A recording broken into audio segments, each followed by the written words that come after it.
Olá, muito bom dia, amigos, companheiros de Ideal Espírita, sejam todos bem-vindos a mais um vídeo, a mais um bate-papo. Semana passada nós estamos falando que o Espiritismo não faz milagres, né? Primeira parte. E vimos que os fenômenos espíritas não nasceram com o Espiritismo, eles sempre ocorreram. E que a partir da divulgação do Espiritismo, através da codificação do Espiritismo através de Allan Kardec, passou a explicar tais fenômenos, né? Aí vimos que não tem nada de sobrenatural aí, né? Que é tudo perfeitamente explicável dentro da lei natural. Muito bem. Hoje falaremos a segunda parte do Espiritismo não faz milagres, do item 10 ao item 14. As doutrinas que negam o princípio espiritual da individualidade da alma, né, que essa sobrevive à morte do corpo físico, para eles todos esses fenômenos referentes ao espiritual é entendido como um milagre, algo fictício ou coisa parecida. Vejamos, se eu jogar uma moeda para cima, ela cai. Ela vai cair, obviamente. Pois bem, o efeito de jogar a moeda para o alto é uma ação. A moeda cair será a sua reação. Ou, se preferir, a causa, né?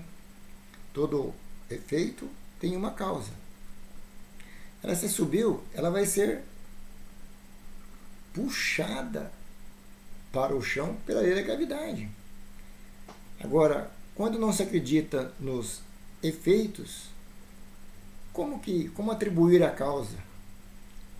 Se não aceitam que a moeda suba, obviamente eles não vão aceitar que ela vai cair. É mais fácil negar, né? Do que levar ao exame da consciência ou do conhecimento. É como se fosse um paradigma, né? Algo que se fizesse sem saber o porquê, exatamente o porquê que acontece. Isso é milenar, sempre foi pensado assim e não é hoje que vai mudar. Tem uma fábula, os macacos e as bananas são exemplos conhecidos na literatura. Numa experiência científica, um grupo de cientistas colocou 5 macacos numa jaula. No meio, uma escada e sobre ela um cacho de bananas. Quando um macaco subia na escada para pegar as bananas, os cientistas jogavam jato de água naqueles que estavam no chão. Depois de um certo tempo, quando o macaco ia subir na escada, os outros o pegavam e batiam muito nele. Mas, um certo tempo depois, nenhum macaco subia mais na escada, apesar da tentação das bananas. Então, os cientistas começaram a substituir os macacos. Trocaram um dos macacos por um novo. A primeira atitude do novo morador foi de subir na escada, mas aqueles que já receberam o jato d'água foi lá e retiraram. Depois de algumas surras, ele percebeu que não era mais para tocar nas bananas e não subiu mais na escada. Foi feito com o segundo, ocorreu a mesma coisa. Fez com o terceiro e ocorreu a mesma coisa. De repente, todos os macacos daquela experiência haviam sido trocados. Os originais que receberam águas já não estavam mais na jaula. E eles continuavam com aquele paradigma que não pode pegar a banana. Mas por quê? Eles não sabiam. Ainda faziam o que os outros falavam, né? O que os outros sabiam o porquê, né? Só que nessa troca aí, eles estavam apanhando e não sabiam o porquê. Então muitos não acreditam nos fenômenos por terem ouvido falar ou por ignorância. O que o Espiritismo admite é somente a consequência da existência da alma.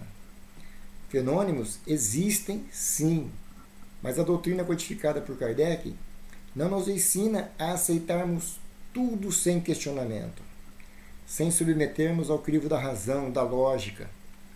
Com certeza, há muito charlatanismo. E alguns ainda a usam como instrumento de críticas, né? Mas sem separar as origens que são diferentes.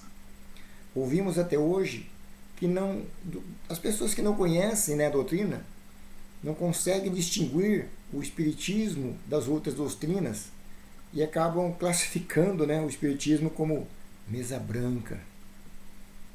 Ora, não existe mesa branca.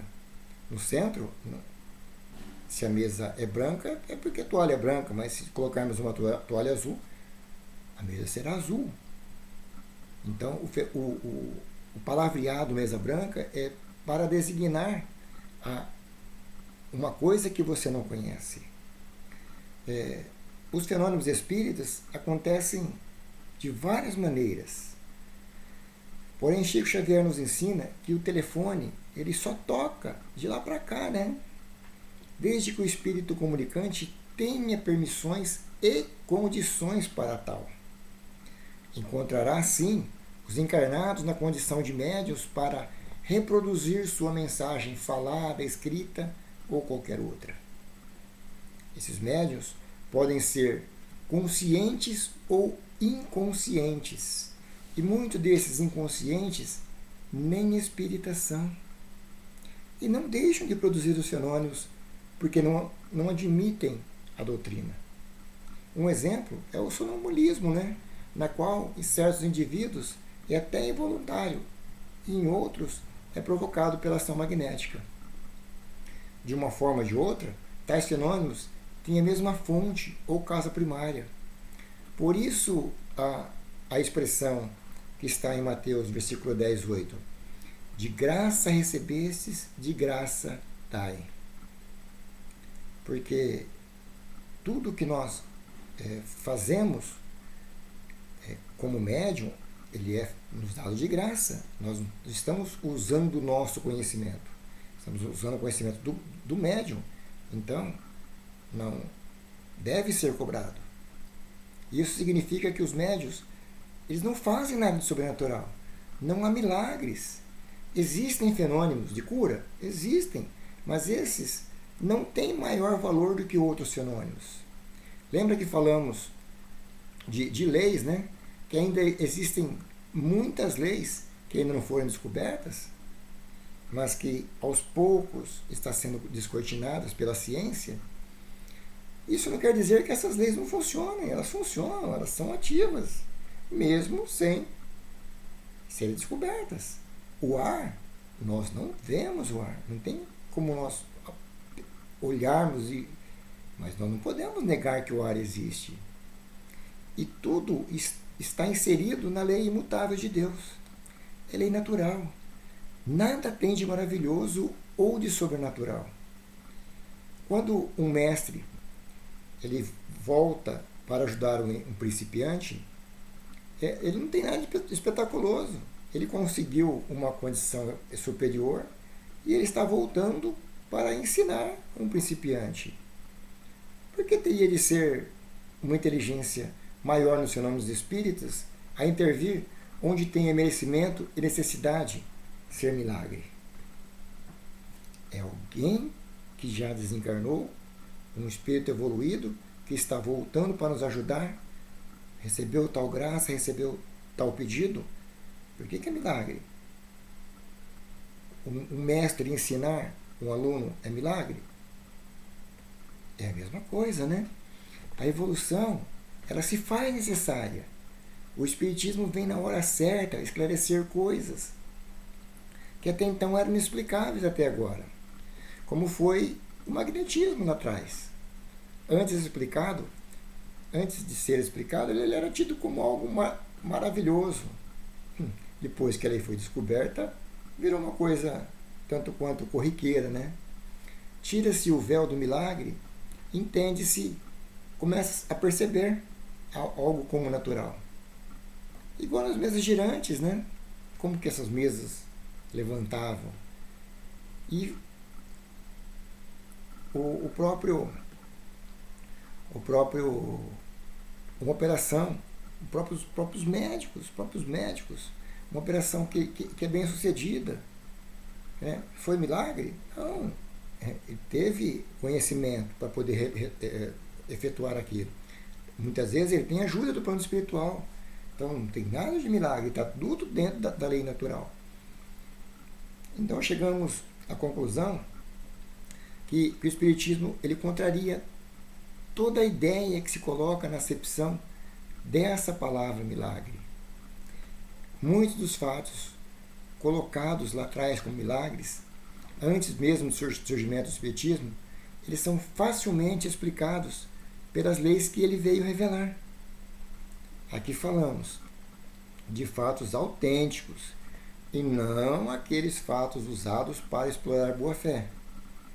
E também alguns fatos que realmente aconteceram, porém, eles foram potencializados pela superstição. Sobre esses fatos é que o Espiritismo projeta luz, fornecendo meios de apartar o erro e a verdade. Tenhamos todos um bom dia, um ótimo final de semana e até a semana que vem, se Deus assim o permitir.